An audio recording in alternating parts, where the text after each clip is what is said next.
குழந்தாய், ஐ சாமி, ஏன் அழுகிறாய்? உனக்கு என்ன வேண்டும்? எனக்கு படிப்பும் வரல, என்கிட்ட காசும் இல்ல. இதுதான் உன் பிரச்சனையா? அருகில் வா. இது படிப்பு, இது செல்வம். இந்த இரண்டில் உனக்கு என்ன வேண்டுமோ நீ அதை குடிக்கலாம்.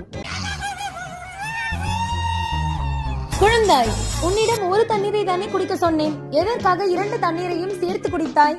கல்வியிலான சனம் இல்லை, சனான கல்வி போட்டுமா இல்லை, அதனாலதான் அந்த குடிச்சேன். நீ இதற்கு முன்னால் தென்னாலிராமன் கதையை எங்காவது கேட்டதுண்டோ? அம்மா சாமி, எங்க தாத்தா சொல்லிக்காரு. அடிச்சா காளி, நீங்க என்ன பண்றீங்க? இங்க இங்க தான் மேல எங்க யார் பாத்துக்கிறது? தினந்தோறும் உங்களை தானே பார்த்து கொண்டிருக்கிறேன்.